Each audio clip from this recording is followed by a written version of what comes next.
but I'm glad to give you guys, everyone, a bonus treat with Brother Jazz here. And so with all ado, I'm going to introduce the brother. Brother, make sure you unmute yourself, brother, so that I can bring you in and give you a clap too.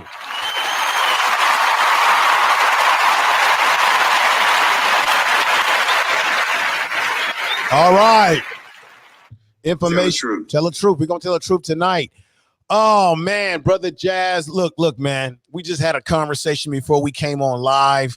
Found out that we're part of the same organization, Alpha Phi Alpha Fraternity Incorporated, been around since 1906. We are both alpha men. So to me, it's fitting to have you on this program because this program is about information. I'm trying to get more people on here to interview that are doing some fantastic things in the community and in their profession, like yourself, who are bringing tangible information to offer people, to unite Black people and educate us, most importantly. So with that said, brother, how you doing tonight, man? How are you doing? Let it fly. Hey, I'm doing great. I'm super thankful to be on the show today. Thank you for having me. Thank you for inviting me. I'm always here for the Black community, to be able to uplift the Black community. And that's why we're here tonight, to spread this information. Right. I appreciate you being here, brother. Before we begin, because I'm going to have a lot of questions for you, let's let everybody know who you are in terms of your background, what you do professionally, maybe some of the things that you've done in the community that people are not aware of. Because I'm always on YouTube when I'm beating the pavement with people. I'm always bragging about the things that we do in the community and the things that I've done. So go right ahead, brother. The floor is yours. I'm glad to have you here again. Sure. So to introduce myself to everyone, my name is Jazz Burney. I attended California State University, Sacramento, with a degree in computer engineering. There at Sacramento State, I planned and executed over 300 plus community events and led 9 organizations. So I was very involved in the community, and I still am today.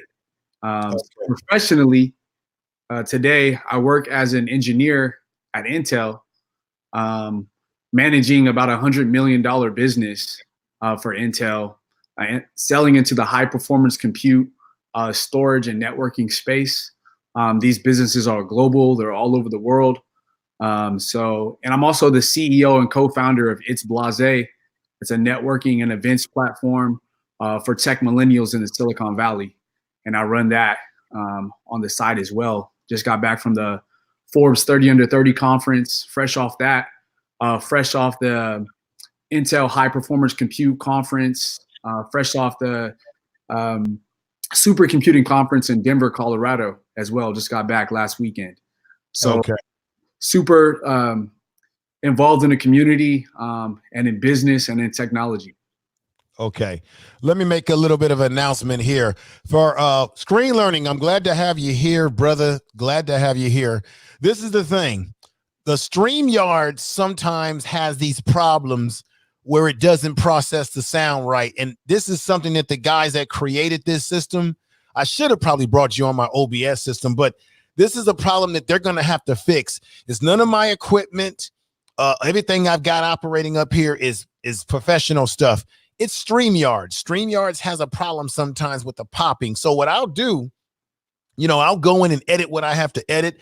But at the end of the day, I still got this backed up in my mix because this is also being podcast. So I can still repackage this with anything that didn't come out right.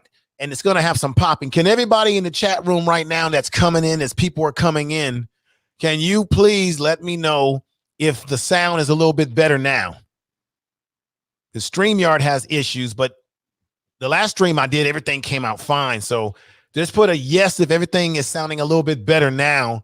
And I want to say shout out to Brother Barney in the chat room. I am Tasha, and then we got my man AM1. Now, let me let you know something, brother Jazz. I don't know if you know AM1. AM1 is out of Oakland. This brother's got his own business. He's professional. Damn, I wish I had him up here. Brother AM1, he does jobs for big companies. So you know how you see professional layouts Yeah. and ads and stuff. Like I'm not talking about just the paper ads, but he does the 3D type of imaging. He does it all for photography. He puts on lots of events in Oakland, social type events. The brother has and then he also has a line of clothing with his brand name on it. Wow. You know, we talking about town business, man. All, you know. AM1 is a deep brother, which I gotta bring him back for a second interview. And I know AM1, I know it seemed like I've been procrastinating, brother. I know I got to get down to Oakland with you and probably do a live stream live in your business, which I plan to do that. And then we got Kendrick Combs in the house. We got the return of Black Man in the house. I'm sorry. We got Benny. Benny's in the house. I'm sorry about that, Benny. Brother Benny, Earl Owens, who was with me earlier tonight. And brother George Frazier. We're gonna have more people coming in a little at a time. It's a busy night, but I think I'm just glad that you're here, brother. Now, with your background, now can you let people know a little bit about your background in terms of? I know you talked about your education, but in terms of what you said earlier about working in the community, can you name maybe some programs that you've been involved with dealing with our youth? I know our fraternity. We do a hell of a job of creating scholarship programs and individual chapters nationally and internationally, trying to help kids get into college and mentoring, right? We're big in the mentoring area. What are some of the things that you personally have been involved in personally, or maybe with the chapter that you're a member of? Sure. So I can talk a little bit about that. Even today with my business, It's Blase. Like I said, it's a networking and events platform. I actually have a scholarship available for students to apply to every year. So I started a scholarship for students that are studying science, technology, engineering, and mathematics. I did that because of my own background, right? So I grew up where I grew up. I grew up in Indiana, South Bend, Indiana. Shout out South Bend. And also in Sacramento, California. So right. I didn't grow up the most privileged. Let's say I didn't grow up the most privileged kid. Right. I had 5 sisters. And it was just myself. And I had to pay my way through school. So I wanted to be able to give back now that I've achieved a level of success to students and students of color, more in particular, that need the help to be able to reach out to me and give them some funds and be able to give them some support and give them the connections and resources that we don't have in the Black community. While I was also in school, I also started. I'm on my second startup right now, so I was a part of a startup where we brought kids from McClatchy High School. It's a little bit of a rough high school in Sacramento, California. And taught them computer science. They basically were teaching kids how to program mathematics. So that's something that I'm still a part of. That's just something I'm still doing. It's called the Innovative Technology Educating Students and Teachers Program. It's a grant given that I worked on. It's a grant given by the National Science Foundation of about $1 million. So we brought about 30 students to Sacramento State and taught them computer science. And we were giving them the actual skills to be able to be successful in the industry. Wow. Now you did that as just a brother who was concerned about the community, or did you do that in the capacity of being involved in Alpha Phi Alpha, or both? It's in the spirit of both. Okay. With Alpha Phi Alpha, where we have our national programs, we have our community events, but in the spirit of that, in the spirit of being an alpha man, in the spirit of being able to wanting to give back and lift up the Black community, I decided to ingest myself in that program as well. The reason why this is important, because these are the things that I bring up when I'm on YouTube, on panels, and having debates or conversations with people. You are another example. Like you said, you didn't grow up rich. You didn't grow up with a silver spoon in your mouth, just like me. But this is an example of why we as Black men, I'm talking about Black men now, why we need to be involved in mentoring and encouraging young Black males, because they are diamonds in the rough. Because yourself, brother Jazz, did you have this? Bear with me here. Did you have what type of? I don't know if your father was in your life or some male energy. What did you get any male energy in your life that maybe turned the corner for you? Was there? Can you recall? I can't necessarily recall any sort of male energy that sort of changed my path and whatnot. This is really my mother that raised me and my 5 sisters. So okay, from that I had a particular strength to want to give back to the community and want to continue to uplift my brothers and sisters.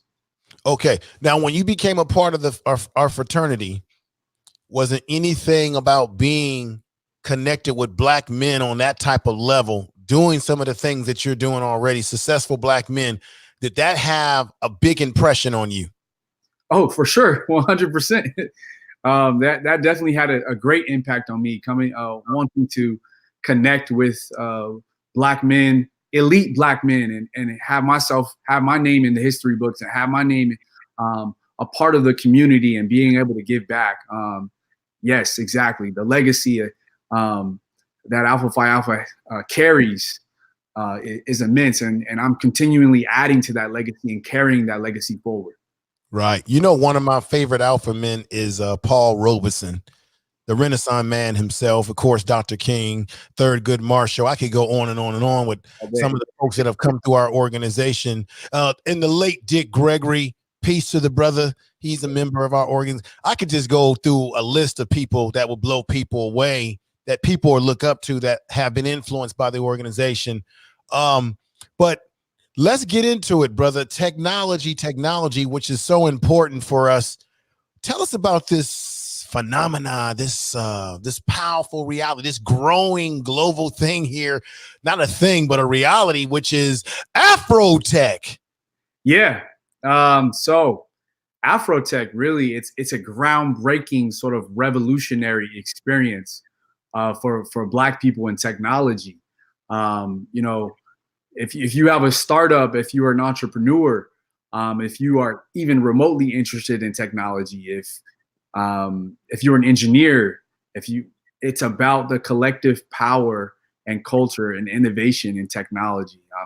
You can come really enjoy so many.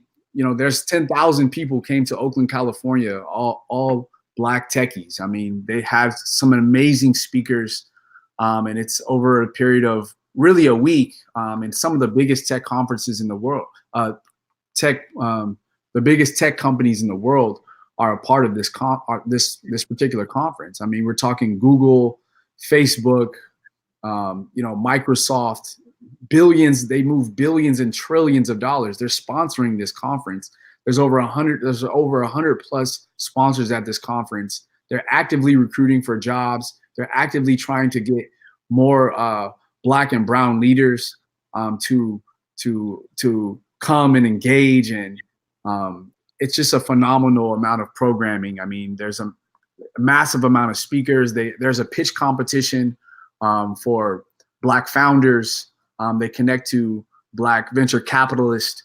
It is really like you said, a phenomenon and an amazing time overall. So yeah, that's really it in a nutshell. We can dive a little bit deeper if you have some more questions. Well, yeah, I want to go a little bit deeper. Mm-hmm. I'm because my show, my content really caters to Black people. Yeah. It wasn't now the conference that currently just passed was in Oakland. Am I right? Yes, Oakland, California. Wow. How did the people of Oakland, Black people in Oakland, how did Black people in Oakland, how did they how was it received in Oakland by the people?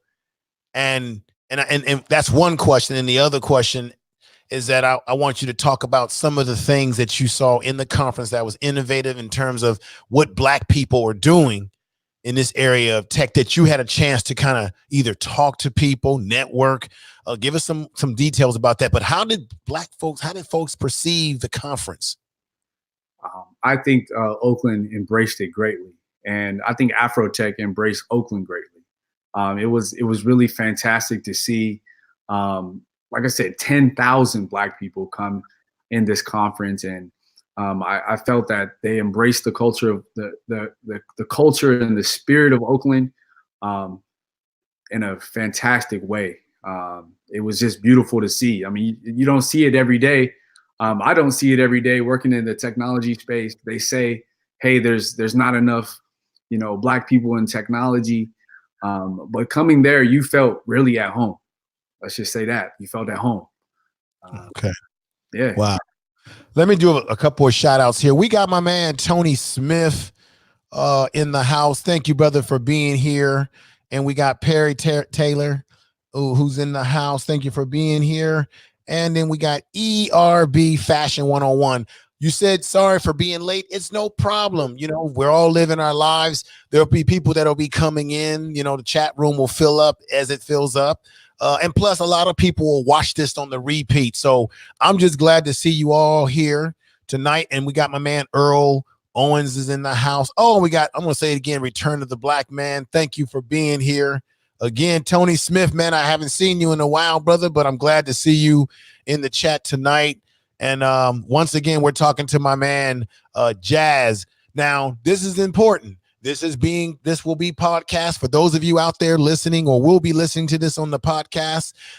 I'm also have a podcast channel called Information Man Speaks Podcast. I have a YouTube channel and I have an Information Man Show, my first channel, and I can be heard on SoundCloud, iHeartRadio Podcast, Google Podcast, Apple Podcasts, and of course Spotify, Anchor, and Castbox, and many of them more. So those are some of the areas that this will also be ported over to in terms of the audio portion of this, because I have a whole nother audience of people that follow me over there on the podcast. And those of you in the chat room, if you haven't, hey, check me out. It's in the description of it's on my channel page where you can click in the Spreaker, because I use Spreaker as well. And so once again, we got my man Jazz. We're talking about AfroTech. We're going to be talking about a few other things. This brother is doing brilliant. Now, let's get into what did you see inside of the conference, brother, that impressed you? What are Black people doing in this area that you discovered in the conference? So, I mean, Black people are doing literally everything that you could think of in terms of technology. We're creators, we're entrepreneurs, we're leaders. I see so many. There was a career fair, and we're leading some of these top tech companies.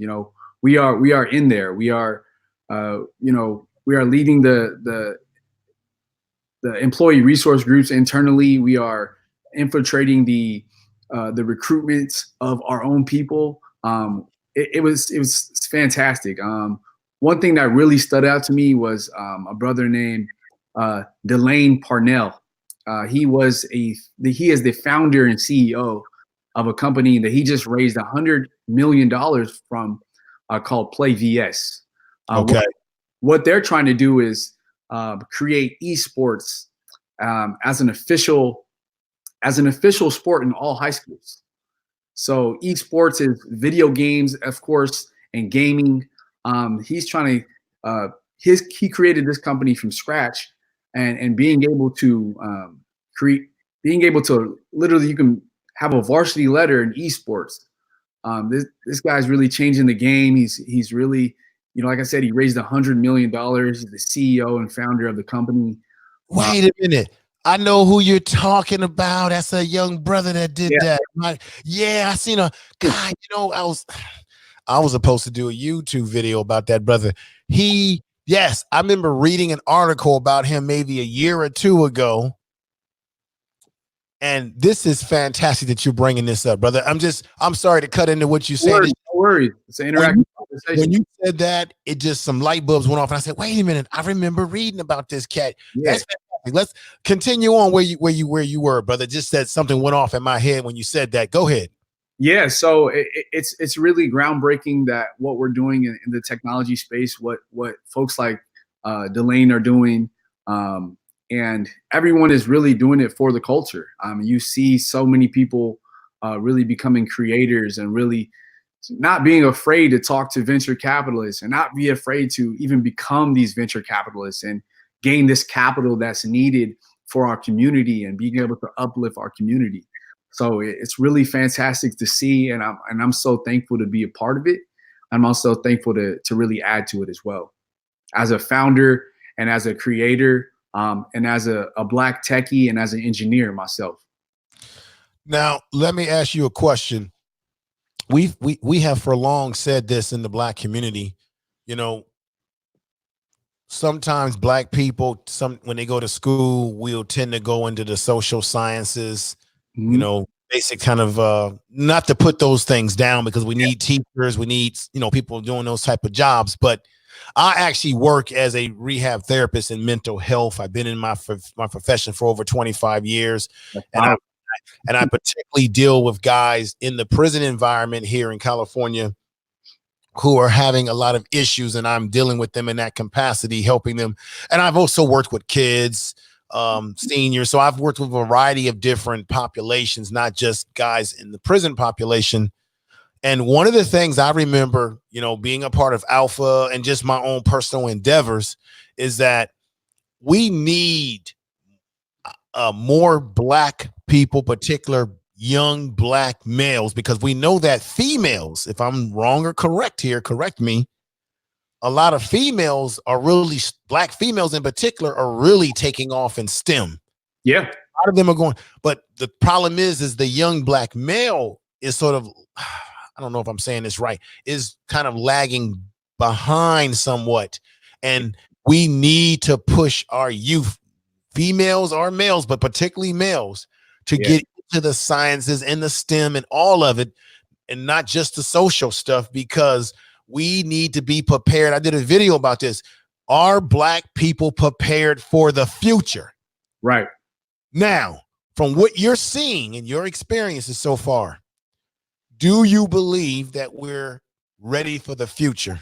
Does AfroTech give a flavor that we've got some real great Black people who are going to be coming up with some innovative technology in the future that maybe we don't know who they are now? Yeah. They're going to certainly make a name for themselves tomorrow. What are your thoughts? Oh yes, definitely. I think that it goes hand in hand, right? So there are young leaders that are preparing immensely right now for the future of technology, and really casting their stone to be in that conversation. But at the same time, there's still a lot of work to be done. There is a stigma that engineering and science, technology, and mathematics, it's such a challenging field that we're not even capable to even go into it, right? Mm-hmm. It's a complete lie. Like we're more than capable to uh, be able to study this field and be able to go into this field. But there's a stigma on it, right? Over 90% of the field is white and Asian males, and just to be honest, I am the only Black male on my team. I am the only Black male under the age of 30 years old that's on my team. So I lead a lot of these organizations, and I go into a lot of these meetings and talk to a lot of these CEOs. And I'm the only Black person in the room, honestly, at a lot of these conferences and a lot of the things I do. But I have to continue to represent for the culture and pull people in. But to your let's get a little bit to your question, a little bit more to your geared toward your question. Are we ready? I don't know. I think that it goes, like I said, it goes hand in hand. It's going to be a battle. There's no way that they're going to be able to just hand us these roles. We got to be able to create systems for ourselves. We got to be innovators and be creators, and we are doing that. And I've seen a lot of that at AfroTech. But when you leave that space, sort of that comfort space of these 10,000 Black techies and engineers and creators, you got to kind of go back to the real world and assess. Okay, that was great, but how do we continue to have this conversation on a consistent basis, and really put in places programs into schools, because you got to get them when you're young, and really teach our youth that this is possible, right? This is more than possible. They can be engineers and they can go into these STEM fields, and the young men can come out on top with great salaries and change the conversation around what it really means to be Black in tech and redefining Black excellence in general. Let me ask you this question. This is very important because I heard you say that a lot of times I'm the only Black person on the team, Black person in the room. And on my channel, an audience that follows me, we do get into issues around race, how Black men, Black women are perceived, some of the issues that we are dealing with day to day. But let me ask you the honest question. Yeah. How does it feel? What is it that you go through psychologically when you are the only Black man in the room in these situations? And how do you feel? And in relation to how you feel, how do you think you are perceived in these environments? Because a lot of times people don't think that Black people either belong in these environments, that we want to be in these environments, because let's be honest, in America, the Black male image is perceived as a thug, a criminal, and in some cases, oh, you're a basketball player, you're a rapper, you're an entertainer, you're a dancer, right? That's what Black people do. That's the perception on a lot of levels. So, I mean, I asked you a double-sided question, but I think it's necessary. And be as honest as you can, brother. Sure. You're at home here. Go ahead. Sure. So how do I feel? You know, I don't always feel the greatest, right? I don't always feel welcomed. It is tough to continue to battle sort of this imposter syndrome that that I feel sometimes I don't belong. And that's just natural when you don't see anybody that looks like you. You don't see anybody in front of you or behind you or left of you, to right of you, that you can even relate to or talk to. On a real level, you know, we know how it is. Right. It does get tough, but that's where, you know, a brother like you come in with the mental health, right? You have to have strong mental health to be in these spaces, because oftentimes you will be the only one. You will have to fight continual microaggressions, racial stigmas every single day. And to go to the next part of your question, how do I feel that I'm perceived? Yes, I'm often perceived as, you know, who is this guy, right? Like, you know, you don't belong here. You know, I've had people, you know, think I wasn't the position that I was. And I turned out to be, you know, I'm running the entire account, or I'm, you know, like I said, I run $100 million worth of business. So when I'm talking to a CEO of a Fortune 500 company or a startup, I have to speak to him in a certain tone, in a certain manner, to let him know that, hey, I've earned the right to be here. I am knowledgeable in my position. I'm employed by one of the top technology companies in the world. Right. And, you know, I know exactly what I'm talking about. And I control, you know, the keys to the future of your success. So you have to continually assert yourself as a Black man, but not come off as, hey, I'm just this aggressive type person that's gonna, you know, fight.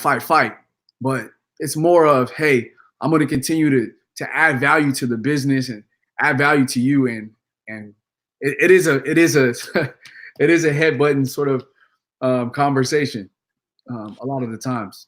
See, that's one of the unfortunate situations, my brother, is that as a Black man, see, quite naturally as Black men, we can be very masculine, very strong in the way we speak, very frank, and we carry ourselves in a way that people, even when we're not trying to be threatening, people perceive when you are a Black man and you talk in an authoritative manner. Right. Sometimes you can be seen as a threat, and on the job, you kind of have to watch how you present yourself. As Black men, we always have to be double conscious of how we present ourselves because of how it comes off. And it's unfortunate. Like, I give you a perfect example. Even in my work, it seems like when you are a black man and you speak out about things and you're knowledgeable, some people can perceive it as you're being pushy, you're being oh, he's a little aggressive. Yeah. Whereas white men, when they show they take charge of situations and they speak out, they'll be seen as charismatic, a leader. Black men, there's always some negative um, messaging that comes along when we speak out. And I think that to a certain degree, people are taken back when a black man can speak intelligently and can handle himself in the boardroom and handle himself in these environments that they don't necessarily think that we belong in. Yeah. Yeah. Now, and I have felt that myself. And next thing you know, people are saying, oh, well, it's the way you said this. So black people, black women, black men, we're always constantly having people critique how we talk, how we move. If we're, if you're intelligent, maybe you're being too damn intelligent. Come on, how about you dumb it down a little bit? I've heard that as well. I've heard that as well. Hey, dumb it down. Hey, I don't understand. Hey, Right. It's crazy to me because I hear these things and I'm like, I don't need to dumb anything down from you. You need to step up. And the reason why these things happen like this, brother, I'm going to tell you straight up, is because in America, we are marginalized, underestimated, and undervalued. Black people do it to themselves, and the larger society does it to us. Yeah. Okay. And I work as a professional like yourself. I've been in professional circles, and there's been times when people perceive something of me that's not true. And then once they talk to me, they may get a different perception. And I understand, we have to understand as black men that we live in a society that when we go to work in corporate America or any type of job that we have, other people who you work around, they're bringing all their stereotypes, all their cultural conditioning, everything that their perception is of black people. And if you notice this, let me break this down to you too. If you notice, when it comes to the black athletes sometimes have a false sense of racial issues. I'm gonna tell you why. Because they're so used to people of all races praising them because they're an athlete. Let me get your autograph. So when something happens that sort of wakes them up, they're like, whoa, what is this? I'm experiencing racism. Like LeBron James had the situation in his home in LA, right? Yeah. Sometimes when you're a black athlete, it's hard to deal with that nowadays. Now, I'm not talking about the yesteryears, because a lot of them are seen as, well, Michael Jordan's black. Yeah, but he's a different type of black guy. He's not like those other black people because he can fly in the air and play basketball. These are stereotypes. These are cultural conditioning. So I dare to say to you right now is that certain people, and white people in this society, they feel very comfortable with us when we're dancing and singing, entertaining them, and serving them, just as our forefathers did in the past. But when you are taking charge, now there's sort of a threat. Right. Now, I said a mouthful here. With that said, I want to get your thoughts on what I said. I also hear you saying that you got your own business. Yeah. And that may be the way that black men like yourself, all of us, are going to have to go. Light-minded people are going to have to come together. And that's another issue because, sometimes there's this whole thing about why do black people not support black businesses? That's a whole nother other subject we're going to get into. But let me relinquish my mouth and let you state anything that you want to state to the contrary or different. So go ahead, brother. I don't have much to argue with you on. I just think that yes, that's true. I mean, it's been difficult to sort of assimilate to this corporate America and this corporate structure coming as a black man. It's very challenging to continue to have to fight even my own management. You know, sometimes I'm sitting in the room with my manager and trying to express to him some ideas that I have, and you know, they're not getting expressed. And I may hear that another employee, you know, one of my coworkers that may express the same thing, and that same idea may have got implemented, but I'm like, hey, that was my idea. So you have to continually fight and fight and project your voice and fight for your position as a Black person in corporate America all the time. So, I mean, it really isn't a cakewalk. So when we're telling Black boys and girls to get in here, yet to get into, you know, these different fields, yes, with the asterisk attached to it, right? You know, Right. we have to continue to still live in this world with, you know, with those conditions. Now I want to talk about a little bit about the business side and kind of like why I decided to start a business. Go ahead, brother. That's excellent. So yeah, so I wanted to create a platform for Black and brown leaders and millennials in the technology space because I felt alienated, right? So my company, It's Blase, is a networking and events platform where we connect to about 800 to 1,000 industry professionals across the Bay Area and bring them together, really bring them together in various capacities through these networking events that I throw on a sort of a quarterly, twice or three times a quarter. But I wanted us to have a seat at the table. I wanted to be able to have us to be able to raise up that conversation and continually understand what excellence is all about. But through my own platform, right? So to be able to give us a voice, I had to step up and, you know, create a business where we can get together and we can talk and we can network and we can pull each other up. That's what it's all about, because if we wait on anyone else to do it, it won't get done. Wow. Let me ask you this other question too here. Those in your generation, what is the perception when you're around other brothers of mindedness that are into business, tech, whatever it may be, professional? What sort of conversations come up around these issues that I just brought up about how as Black men, we have to have a double consciousness when we go on the job?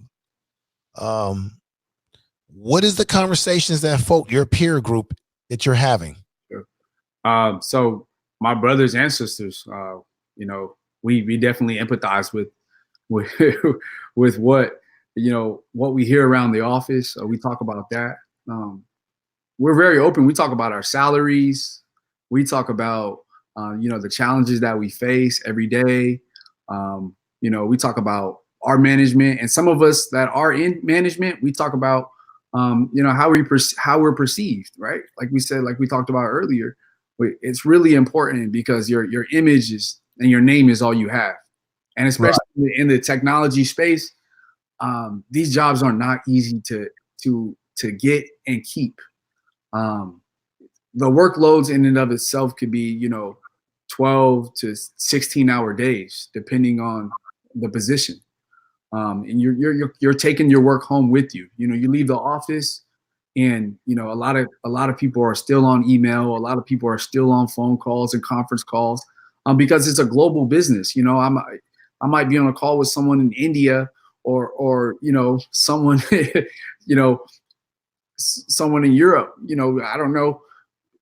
We don't know, but you know, we're talking about this stuff. We're talking about how do we continually advance, and how do we you know, dance around the microaggressions around the office, being the only Black man or woman space. How do we continually lift each other up? We have to meet regularly. We have to talk a lot. We have to talk about these things because it's mentally, if you hold all that in, it's going to be tough on you. It's going to be tough on you. You have to express it. You have to get it out, because you'll drive yourself crazy, to be quite honest. And see, I'm glad that you made that statement, because I did a video. Mental health is really having an impact on Black men in particular, Black people in general. But Black men are definitely suffering in silence because, you know, we've been conditioned growing up that as a man, you're supposed to suck it all up. Don't show any emotions because that's a sign of weakness. That's for women to do. Meanwhile, men, we're dying at quicker rates than women are because we hold everything in. We don't talk about it like well, we have a few, you know, all of us have a close friend, someone close that we can rely on. But for the most part, we don't tend to put it out there in the way that ladies may put it out there and have that verbal conversation with their peers. And so we die in silence this way because we really never able to express some of the pain, because we are going through a lot of mental anguish and pain and trying to cope in this society. Yeah. Right. You're trying to cope. You're trying to be successful as a Black man. You're trying to make it in corporate America. At the same time, you're trying to get your business going. Then you've got to deal with the racial issues, that tension, that pressure, the perceptions of who you are. That's a hell of a lot for someone to deal with, I would say. Yeah. And it just, I don't know how one can do it, but you got to have some strong fortitude to do that. Now, when you went to AfroTech and you were around brothers and sisters there, what type of vibe did you get from being around brothers and sisters in the tech industry like that? Because I always believe it takes a special type of personality, a certain type of person to do that type of stuff. They just got a different way about them, right? They're different. They're from another planet, right? To a certain degree. What is it what vibe that you feel in that environment? Yeah, like I said before, I felt at home. Okay. When I meet other Black engineers and business leaders and, you know, all types of people, I feel at home. I feel like I can have an intellectual conversation and not feel judged. I feel like I could talk about, you know, topics like artificial intelligence and machine learning and not feel like I'm this outcast, right? Or not feel like, you know, even I don't even feel like a nerd. Like I always call myself kind of like this nerd, right? like right. super smart and I'm an engineer, right? But yeah, Afrotech, I felt, you know, it just felt normal. You know, I felt at home. I really felt a great energy from my brothers and sisters, and everybody was really open to just talk and really just to really want to connect. There was no, you know, hey, I have to jump over you to get to the next person. Right. It was like whoever I sort of interacted with and connected with and talked with, they were open to hearing what I got going on. I was open to hearing what they got going on. And where can we, there was just this synergy in the space and in the city. There was tons of different happy hours that happened where we can, you know, we can break bread and we can have drinks and we can laugh. We could just be ourselves and we could just feel like we're at home. Okay. Let me put out a couple of shout outs. We got my man, Mr. Male Advice DIV. I need everybody in the chat room to check this brother's channel out, give him complete support. Check him out. He goes live. Check that brother out. He's been coming over here. He's a mod now over here. Been giving me a lot of support lately. Peace, brother. Love you for being here. That's Mr. Male Advice. I know I got to get my butt over to your channel when you go live as well more often. But check him out, everybody. Give him support. Everybody in the chat room who are content creators, go ahead and subscribe to each other. Give each other support. Give each other love. So I want to thank him for being here. Let me go down the line. That's Miss I Am Tasha, you're next. I'm going to be getting you up here for an interview too, sister. She's saying she's speaking to everybody out there. Let me see. Stealth mode. Hey, I'm in the Bay and work at Intel. Let me read this again. Stealth code says this. Hey, I'm in the Bay and I work at Intel. Just heard of this channel. Thought the through the Fowler interview. Thank you for coming back over then. Okay, and make sure you subscribe to the channel. You got to subscribe. You are listening to Information Man. Please make sure to subscribe to his channel. Information is power. That's right. Information is power. Make sure you subscribe. Thank you for being here. Let me ask you this question. I understand what you're saying when you felt at home. When I was a kid growing up, if you were into school and education, people would make fun of you, call you a nerd, whatever, right? And when I was in college and I joined the frat Alpha Phi Alpha, what was so powerful about it for me is that I was around finally black men who made being intellectual cool. Okay. Yeah. So you remember these organizations, it's like, it's cool. And then let's keep it real. Then you've got the ladies who like brothers who they feel are going places, right? Yeah. But this is the question, because there's a perception about the brothers that go to school versus the brothers who ain't in school. And this is where I think as a community, we gotta somehow don't create a divisional divide. There's some brothers who went to school, they're doing good for themselves. That's great. There's some brothers that are blue collar workers. They didn't go to college, but they're doing other things. So I never try to, I never, not saying that you do, I never judge a brother whether he went to college or not. Because I look at what is it that the person's doing? What is the quality of the individual, right? Yeah. You know about quantities and qualities, you know, the unknown. Yeah. So I look at that. Now, with that said, let's keep it 100% real. How do you think that you are perceived by black men or black people who are quote unquote not necessarily people who went to college? How do you think you're perceived by folks like your own people who don't have that college education like you, that background? Because let me bring up a perfect example. I remember when I saw the movie, I think it was in 1988. It was at School Days, Spike Lee School Days.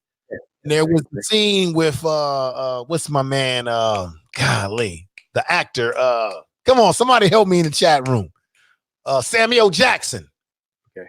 Before he got big, right? And he had the Jerry curl shower cap on his head, right? And then the brothers went into the Kentucky Fried Chicken, and the girl was like, "Welcome to Kentucky Fried Chicken. Can I help you?" Right? And then they was ordering chicken, and then they was looking at him, and then the brothers was like, "What's up, man? What's your problem?"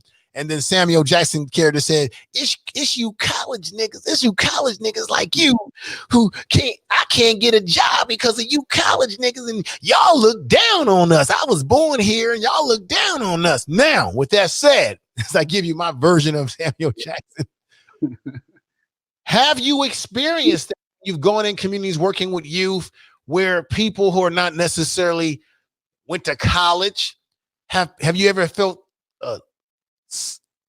looked down upon by our own people? Yeah. Because they think that you're looking down on them because you got education. Yeah, I definitely have experienced that. That they're different, they're different people, and you go into these different communities, and people, it's all perception, really. Sometimes it's it's tough to deal with, though. You're there to uplift the people, to uplift the community. And sometimes it's, hey, you think you're better than me because you got a college degree, or you're around different people.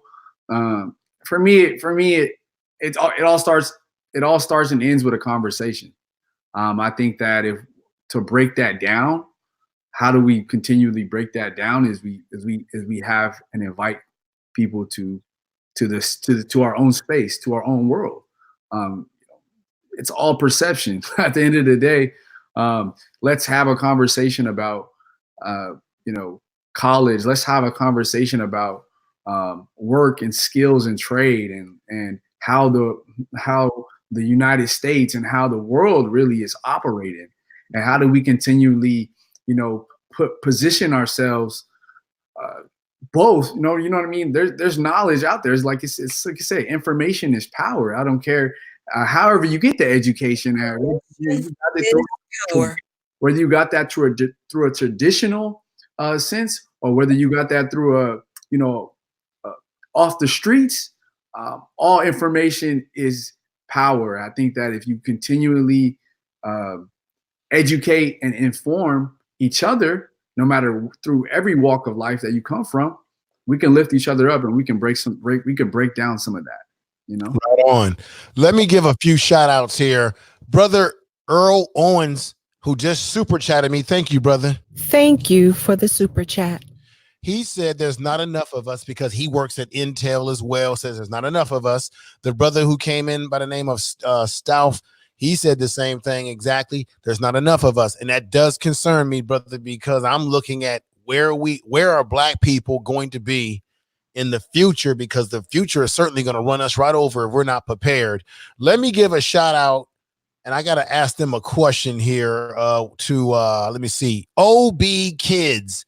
OB Kids, thank you for being here. But I got a concerning question for you. You know about the COPPA situation, where they're saying if you're doing children's content, or you have children in your content, you've got to define whether you are a children's channel or not. So I'm just wondering to OB Kids, I'm wondering how you are going to adapt to the new situation. And if you have a kids channel, there's a lot of changes that are happening on YouTube, brother Jazz.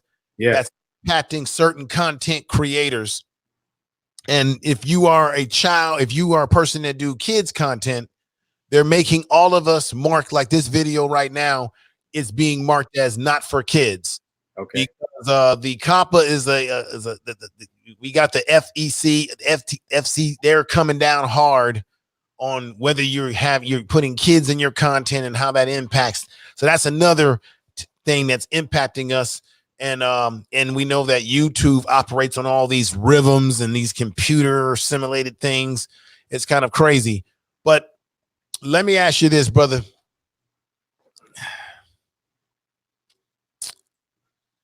What do you think? Maybe I asked this question already, but once again, what is it that we need to be doing? All of us could do here to encourage and get kids in our community, young ladies, young men, to explore technology. And it comes with a problem, because we still have this backwards mentality where we promote, let me see this. We'll praise the kid that can play football and basketball. He getting a scholarship. He going to the pros. And it seems like kids that are excelling in sports are being celebrated. It seems like brothers and sisters, no shade on them, but it's just the truth, who have a criminal background and they come from the hard top of the mountain, when they decide to turn their life around after they've done a lot of crazy stuff, the community will celebrate them because, well, he used to be a gangster at one point in time. Okay. I'm just keeping it real with you. Yeah. But yet the young brother who didn't get involved in gangs, did all the right things, may not have had his father around like yourself, but you said you had your mother, but did the right things. We all can make mistakes, of course. I almost feel like we're not, because I was one of those kids too. I didn't get into no trouble. I did the right thing because I had enough examples of what was wrong. And I grew up in a neighborhood with guys that were doing all kind of things, and I was watching how it was impacting them. I got friends that's not even alive today, brother Jazz. They ain't alive. Because when I grew up, at the time I grew up, they said if you were lucky enough to be 21 years old or 18 as a young black man coming out of the early 80s, you was lucky. Okay. And here I am 50 years old today. 50 years old right now. So my roundabout question to you is, what is the perception? Because a lot of our kids shy away sometimes from this area because it's not perceived as cool. Yeah. I think we got to continue to change that conversation. I think it's up to the parents. If there's any parents on right now, you got to tell your kids that, hey, look at this, look at science, look at engineering, look at technology. If they're not educated on it, then go to these platforms that we're on now, right? There's so much information out there. Like, go to YouTube and look up, simple, what is engineering, or what is technology, what is engineering, what is mathematics, and learn about these different fields, because one thing is there's not enough imagery. So you want to talk about how do we change the conversation? We have to flood our community with the imagery of the Black male and the Black female and the Black child being successful in these spaces and learning about these spaces, right? Right. Continually right now we praise athletes, and they're the top of our culture, right? Great that we have President Obama, great that we have some of these other folks, but if we don't continually uplift those that are in these fields, and we don't have the imagery to lift them up, and know that we're much more greater than just athletes. We're more than athletes. We're more than entertainers. We can do more than sing and dance. Right. We can create. We can. There's the Robert Smiths of the world. There's so many more people, Black men and women, that are doing spectacular, fantastic things that we know little to nothing about. We have to continually seek knowledge. Right. And then once we have that, and we have that knowledge, we have to tell somebody about it. Right. Brother Robert Smith is a member of our fraternity as well. And he's a brother, as we already know. He gave back to Morehouse by paying off the debt of those graduates, which is a big deal, because we know that college debt hangs over your neck like an albatross. Okay. It hurts you big time. And so what he did was a big time thing. And I got to say, shout out to him again, 06 to him. But let me say this to you. Let me bring this up to you. I shout it out all the time on here. Me and you know about the Alpha Academy. Yeah. And what we do, or what brothers do like yourself in those Alpha Academies, and how we have these sort of academies in different chapters and alumni chapters all over the world, all over the country. Oh, yeah.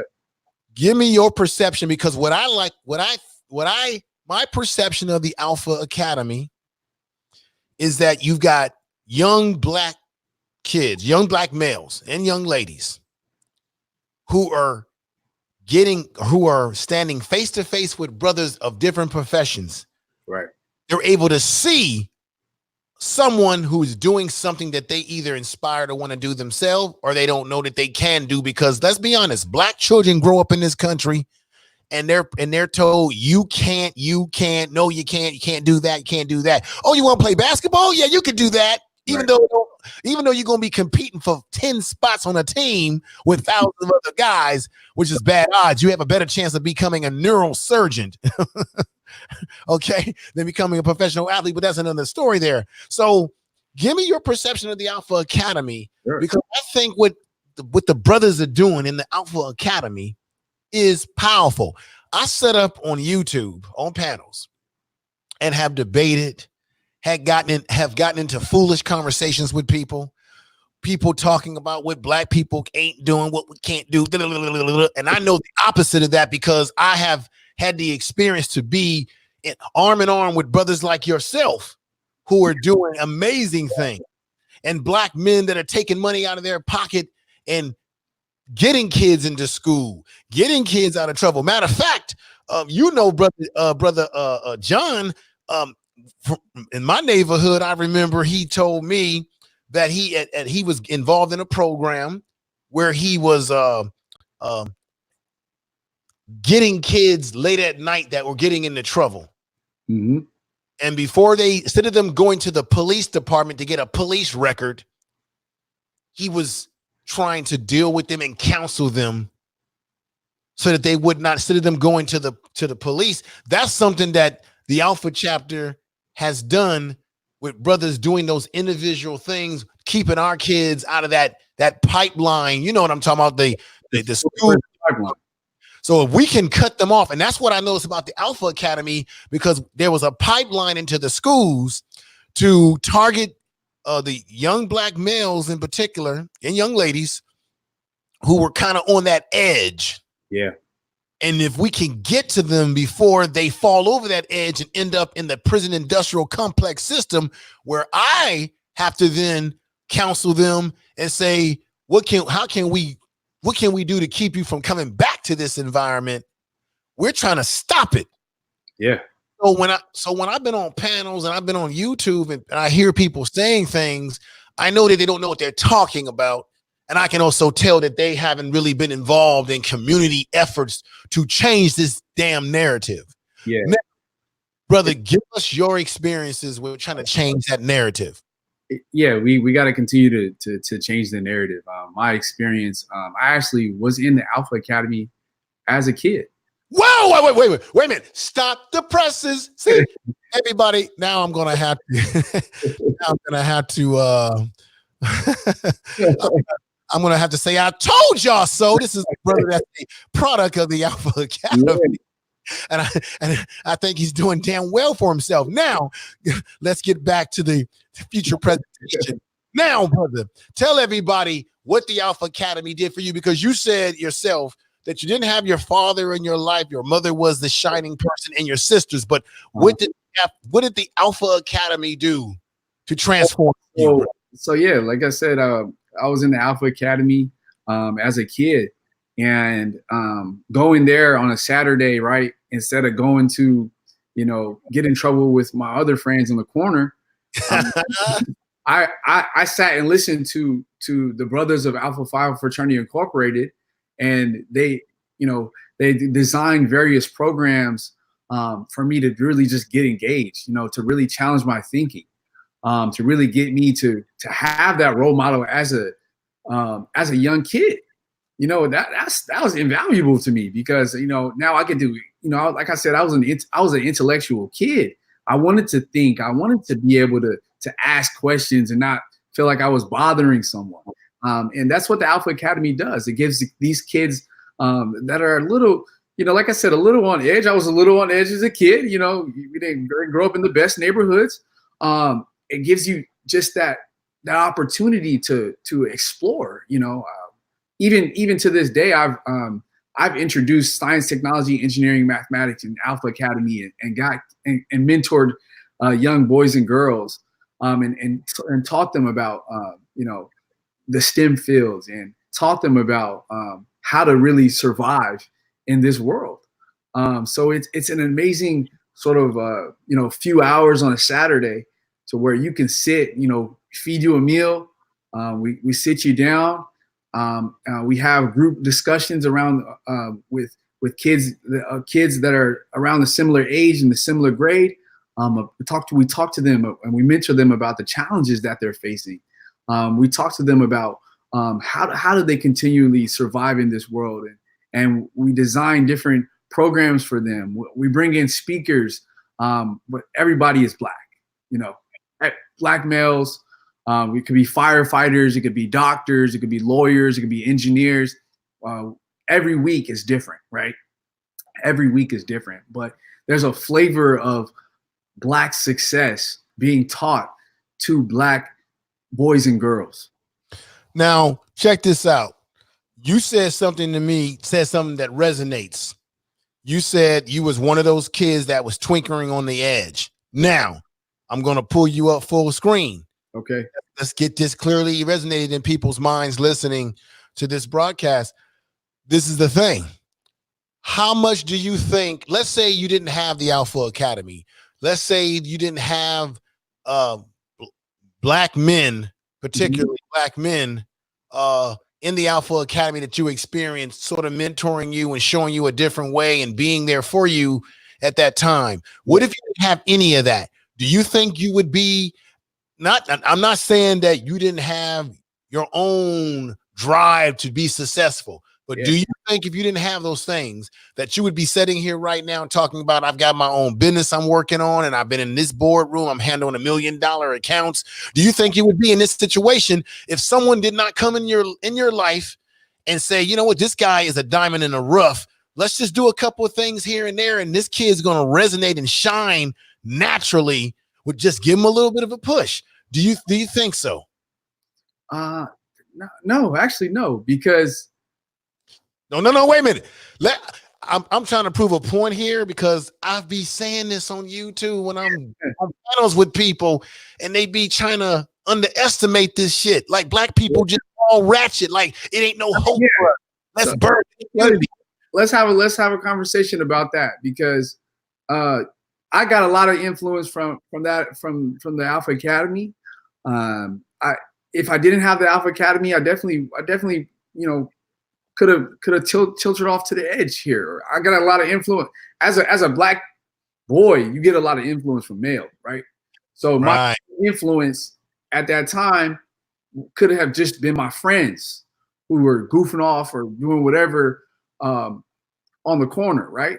So I could have been a different person today. Yes, I could have been a different person today. I could have gotten into selling drugs on the corner. I could have got into trying to make some money, trying to pad my pockets, trying to do something. I could have had a different influence, but I didn't. So I'm super thankful for that. So point proven, yes.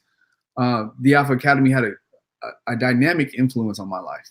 Okay. The reason why I wanted you to emphasize that, because you said something just a minute ago that is so powerful. You said I could have ended up selling the drugs and doing all this stuff. And the reason why that's so powerful, because the young black males that I deal with that are incarcerated, they have told me personally, they regret the mistakes that they made.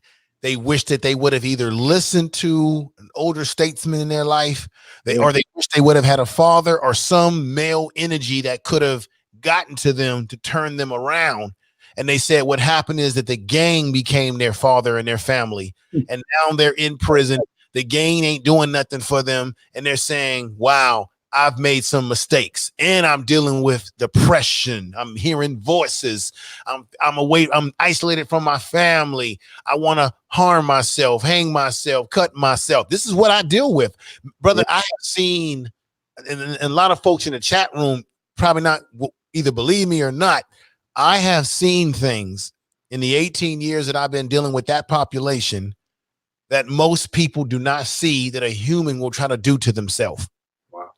I could go to work when I come off vacation, go back to work, and I could be in a position where I have to talk a guy out of wanting to commit suicide. Wow. Now, I have a question for you. How do you continually keep yourself mentally strong in that space? Because that's a tough space to deal with. You're talking people out of suicide, and you're being that support system for them. That's got to be draining. That's got to be tough. I'm sure you've mastered how to continually talk about these things, but how do you build yourself up to not to come to work every single day to give that energy that they need? How do you do that? Well, it was also emotionally draining too when I was dealing with youth because I've dealt with youth who were kicked out of regular school, have parents that were on drugs. I'm gonna tell you how I deal with it. It is emotionally draining. You are absolutely right. How I deal with it is that when I leave work, I try to do things to cope. So what is my coping? I listen to music. YouTube, believe it or not, is therapy for me because it allows me to get a lot of stuff out. Yeah. So this is therapy for me. Talking to someone like yourself, interviewing people, listening to music, playing video games. Hey, I do all that goofy stuff too, brother. I like John Madden. I like FIFA, soccer. I do a lot of different things to keep myself on a human level, to keep the common touch. The statement I'm just saying to you right now, I think about Invictus, out of the blackness of night that covers me, black as a pit from pole to pole. I think wherever God's may be, my unconquerable soul. I go through all of those sort of things, meditation. So these sort of things, having a life outside of work is what's going to keep you sane. Okay. All right. Now check this out. The flip side of that is that there's people at my job. I could tell that they don't have a life outside of work because all they do is overtime and they work and they work and they work and they work and they're stressed out. Then when they retire, they're dead less than a year. And the reason why I know this, because when people pass away, they put you on a big old screen and say, such and such passed away, everybody. That's tough. That's definitely tough to deal with.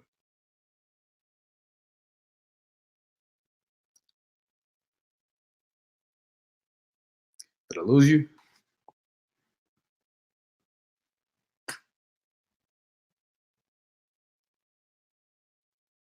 Maybe the feed went down.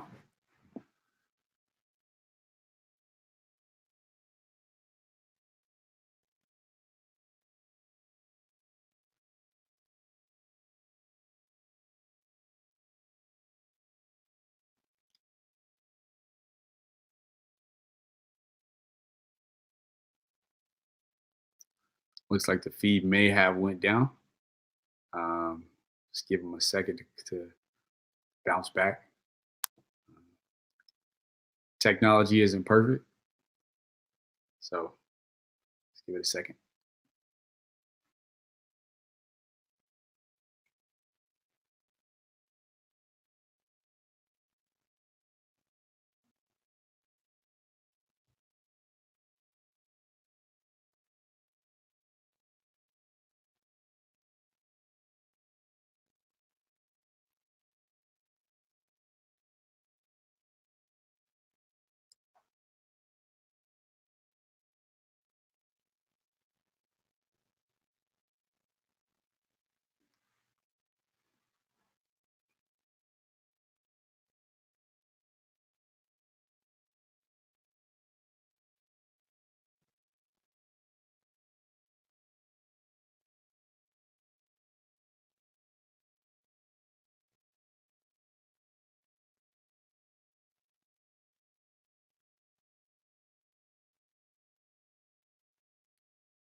Okay, brother.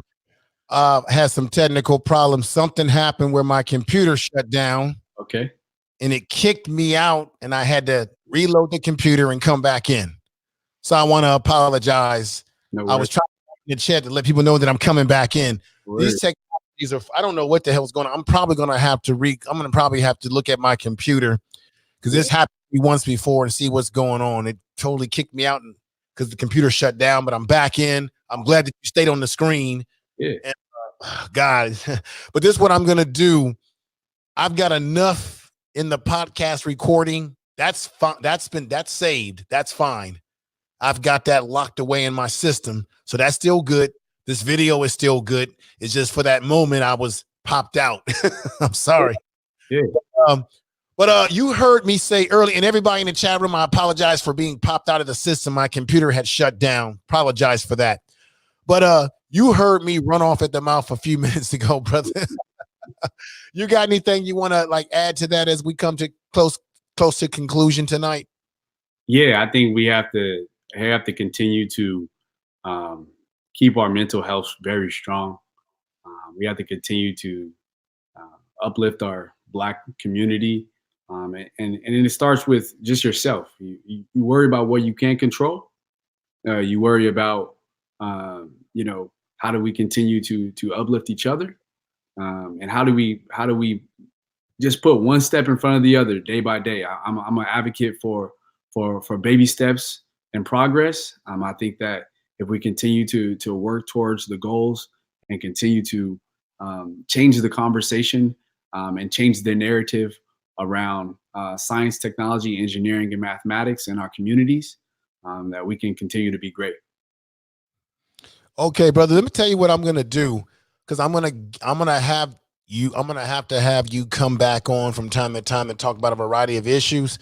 What I want to do at some point in time is I'm gonna come out on ground level and try to connect with you and and actually do a podcast, bring my mix board and do an actual live podcast, microphones and the whole setup for you and me, the whole setup, because Yeah. that's some of the podcast stuff that I'm going to be doing and talk to you more live in effect. What I'm going to do is definitely bring you back for more conversation. And let me ask you this question. This is very important. Someone earlier, these are two things I'm going to ask you. One, earlier, a brother that was in the chat room was asking about your website. So Okay. what I need to do, and I wish I would have known about that, what I'm going to do after we conclude tonight, I need you to maybe, if I don't know if you're on the computer, I'm going to have to get that website from you or have you send it to me, because I'm Yeah. going to put the website with your name in the description of this video. Okay. Very important. So can you let everybody know out loud though right now the name of the website and where they can find it? Sure. For my business, you can find it at www.itsblase.com. That's itsblase.com. Okay. Say that one more time, brother. Sure. It's www.itsblase.com. That's itsblase.com. We're also on Instagram at its_blase. So you can find us there. You can connect with us. Those are two of the main platforms that we're on. We send out different events and everything that we're doing in the community on those two platforms. Okay, fantastic. Where can so we got where you can be found at. We got the website, which later on you'll send that to me so I can put it into the description of this video. Yeah. Let me ask you something. Is AfroTech, because I'm sure someone's going to be saying, hey, you never asked that question. Okay. Is AfroTech open to the general public, or is it just people that are sort of industry insiders? You know what I mean? Yeah, it is open to the general public. There are general attendees. So everybody should go. Everybody can attend. It is not limited. Okay, because if I had been aware of this, I would have loved to have gone up to Oakland and checked it out for myself. Now, where is the next AfroTech? For those in the chat room that will be interested in this, do you have an idea where the next conference is going to be? I can definitely look at that and see where the next one will be. Hopefully, it's going to be still in Oakland, but let me see.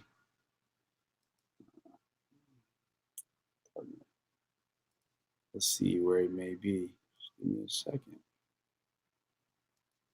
It looks like it will be in Oakland next year as well.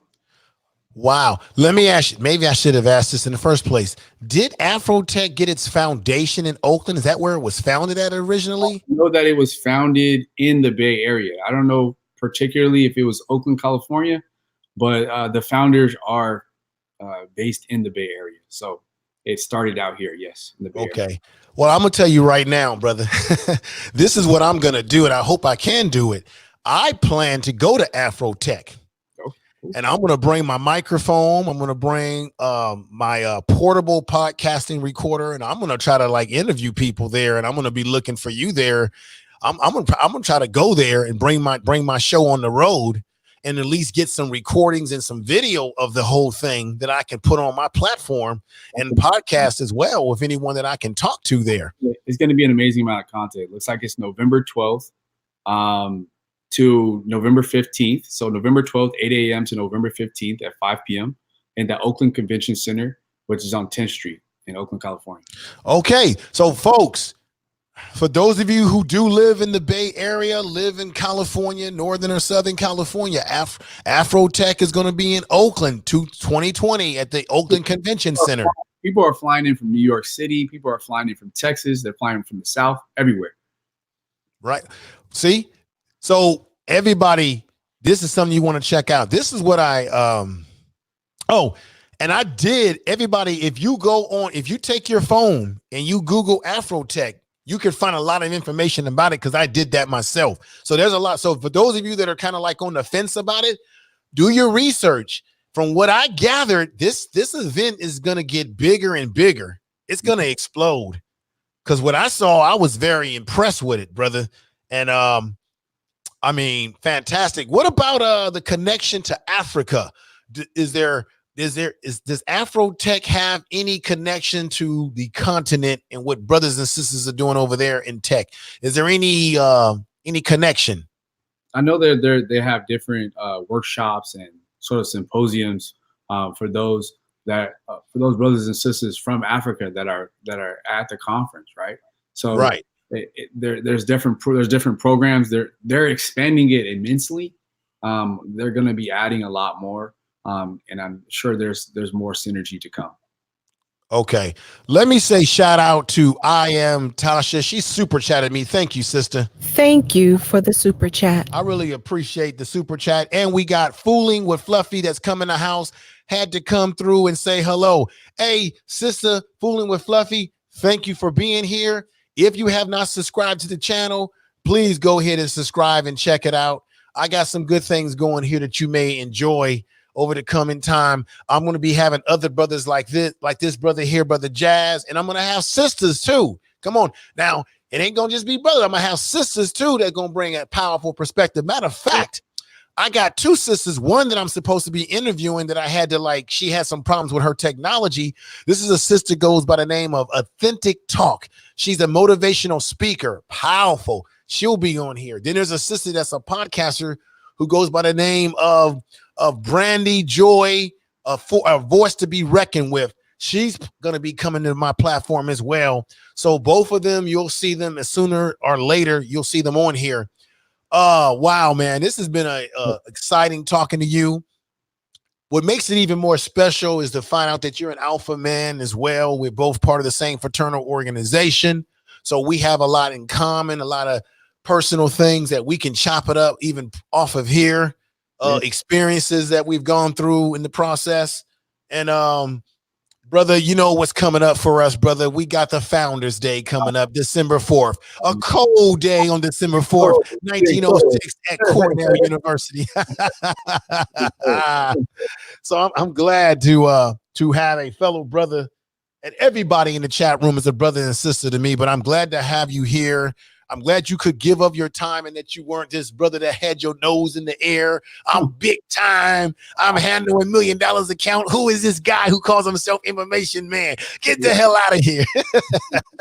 So, and check this out. LinkedIn, I just realized something, man. I got a lot of brothers on LinkedIn that I'm connected to. And I'll say to myself, man, I need to be connecting with people that I know in my other social medias to get them on my show. What am I doing? I'm messing up here because there's a lot of people on there who are doing incredible things. A lot like yourself. A lot of great people. And if you look at the LinkedIn platform, it's pretty powerful because of the way they set up the technology to really proliferate. You realize the views on LinkedIn are a little higher than the on Instagram. That's really because of that back end algorithm and the way it works. Those views are very specific to go to almost every audience versus very specific targeted audience. See, you know what? I wish YouTube would make their algorithm like that, but they didn't play around with it, and they didn't screwed people trying to grow their channels. Check this out. As we're speaking right now, brother, we're on LinkedIn too. Because I push this over to LinkedIn, so I get a lot of views on my videos on LinkedIn, and I put the right tags in. So there's going to be a lot of people that's going to be watching this, and I only put certain videos on LinkedIn like this because this is relevant to what LinkedIn is about. Right. So there's some polarizing subjects that I talk about that I don't put over there, but this sort of stuff is in the wheelbarrow of a LinkedIn. And so this is on LinkedIn. And I think what you should do, not to tell you what to do, brother, if you like, put the video on your page as well, but it's in the system on LinkedIn. It's in the system and people are going to be watching this as well. So I think this video will get more views after the fact than the people that came in the chat room. I know that because LinkedIn gives you great, like you said, gives you great viewership. Yeah. Man, this has been great tonight. So, Brother Jazz, you got any final words you want to say to the good people out here? Anything that's coming up in your professional endeavors that you want people to know about? Any kind of do you got, I don't know if you got any kind of internships for people that's looking to learn stuff that you're doing. I mean, tell us whatever you want to leave us with, brother, as we conclude. Well, sure. I just want to say thank you so much for inviting me on the show. I'm super honored to be here to be able to speak about what I do and speak about my platforms. What I got coming up, really, I'm going to Africa. So I'll be in Africa. I'm going to Africa. I'm going to Ghana. I'll be there for the new year and for Christmas and the new year. And in the year 2020, I'm actually planning my own conference. I call the Blueprint, where we kind of connect individuals, millennials, technologists. Those people that are moving the culture forward. And I wanted to create a space where people can have tangible items to where they can actually do things. And that's why I call it the Blueprint, because everybody has a blueprint to their life and everybody can learn from someone else. So that's what the conference will be all about. Now, where is that conference going to be held? Of course, in the Bay Area somewhere, right? It's going to be, we haven't locked down the venue just yet. But it's going to be in the Bay Area. We're going to make probably a big announcement next year. I'm still keeping it kind of low just because I want it to be a big launch. So here right now is just a little leak to right now. The exclusive. I get the exclusive. So yeah, super thankful. Check out the Blueprint next year. Check us out on itsblase.com. And yeah, thank you, man. Well, let me say something to you, man. Keep me abreast, man. After we get off here, I'm gonna send you my personal number too. Keep me abreast of the conference. Yeah. Because I definitely would like to go there and promote it on my channel, and as well go down there and talk to people and interview them, get them on camera and all those good things. If I have the pleasure, if I'm given the pleasure to be able to do that at your conference. But check this out too. I need to connect you with a brother who is deeply in Africa. He's actually a black man from America who's actually a prince in Africa. He was given a princehood. Have you heard of a brother by the name of Search for Uhuru? No. I know this brother. He's a YouTuber, very well known. He's been all over Africa. He travels there. He's bi-coastal, as they call. He's in Africa. He's here in Atlanta, Georgia. I'm gonna try to connect you with brother Search for Uhuru. They call him Brother Dynas. And actually, he was a top athlete coming out of high school in Sacramento as a top running back in his day. And then, he worked the corporate jobs and all that kind of stuff. And he sells African clothing, but he's all over the footprint of Africa. And you're going to do some travel. So I'm going to try to connect you with Brother Dynas, Search for Uhuru, we call him. At some point, I'm going to try to give you his email, connect you with him so that you can talk to him, because he can tell you some things that he can give you some clues, because the man he travels the continent, and when he travels there, he goes into the villages. He don't just stay in the fancy little hotels. That brother be like going to places like he's what's that guy? Like he's a adventurous or something, man. So I'm gonna try to tell him about you and connect you with that brother when you since you're gonna be traveling over there. So that's a good thing. It'll be my first trip over there. So I'm going to seek knowledge. I'm going to really just get a different perspective on the world. That's why I love traveling. What a better place to go to than the motherland. Right. And I think Ghana, if I'm not mistaken, they're one of the countries in Africa that says that they would give black people in America citizenship. Yeah. But I do realize, because Brother Dynas has told us, that there's a lot of red tape in trying to get that citizenship that they tie you into. That's the unfortunate part of it. But brother, I think I think it's fantastic that you're going there. Do your thing. There's another African brother that's well known that I can connect you with too. My mind is slipping at me right now, but I really thank you for being here with me tonight. I want to thank you and tell you to have a great weekend. Have a great things taken day. That's what I call it. and thank you for blessing us with your presence on the show today on this evening. So let me everybody in the chat room, Pro Woman's in the house. Thank you for being here. Thank you, Films is here. Thank you for coming over to the program. We got the Mr. Male Advice who's in the chat room. Greg Harris who's come over. He's been becoming a fixture in my chat room. And Beauty with T. Beauty with T. I love that logo again, sisters. She comes in the house and she says, "What's up, Beauty and T? Sister, I need you to watch this video again because this was a very positive interview that I did with Brother Jazz. Brother Jazz is a fantastic. This brother works in tech. This brother has his own business. This brother's been dealing with $1 million accounts. This brother's doing the damn thing, and he happens to be my frat brother, and that's not bad at all. So check him out. And once again, let's remind people where they can find you at in terms of if people wanted to do business with you or just want to shout you out. Once again, let people know. Sure. You could find me personally. You could find me on Instagram at jbernie06. That's Instagram 06 to the good brothers of the world. For my business, you can find me on Instagram at its_blase. You can also find me at www.itsblase.com, and we post all of our updates for our events and see what we're about on that page as well. Okay, thank you, brother Earl Owens, Guatemala. I can never say the name right. I know that brother that he's got on the screen. He is from Ghana. Wow. And he's one of the biggest African YouTubers. This guy is internationally known on YouTube because he travels. He's lived in China.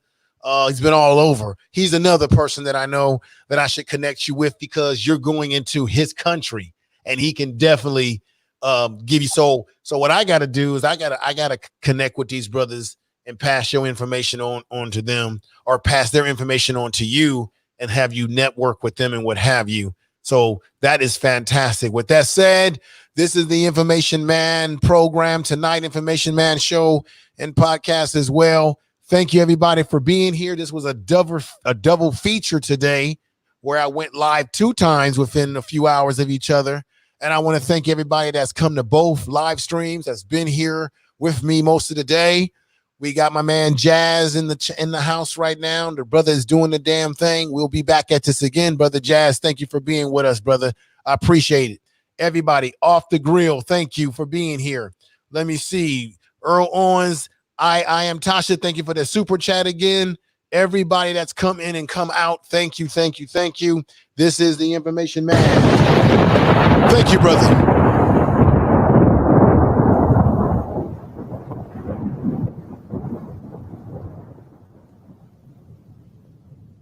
Information is power. Tell the truth. You are listening to Information Man. Please make sure to subscribe to his channel.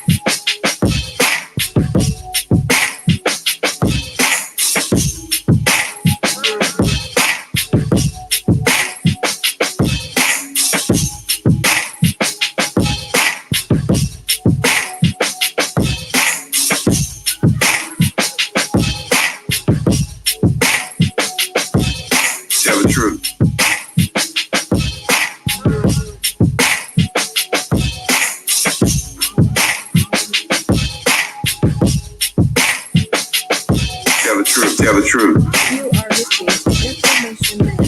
Please make sure You are listening to Information Man. Please make sure to subscribe to his channel.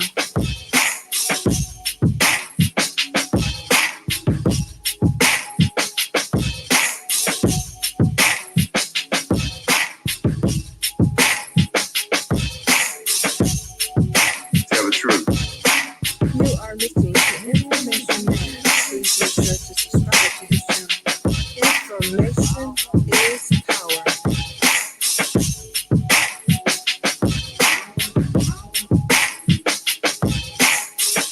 Tell the truth. You are listening to Information Man. Please make sure to subscribe.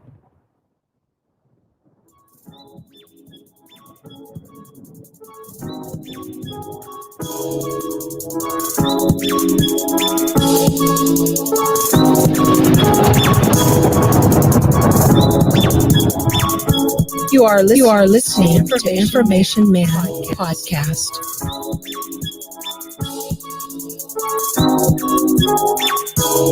Information is power.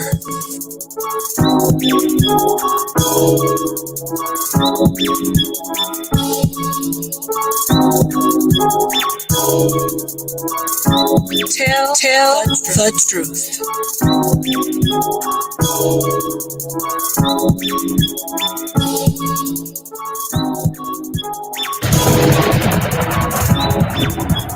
Information Can be heard on 9 major platforms. On the second YouTube channel as well, Information Man Speaks podcast. Spotify, Anchor, Apple Podcasts, Google Podcasts, Podbean, Castbox, SoundCloud, and finally,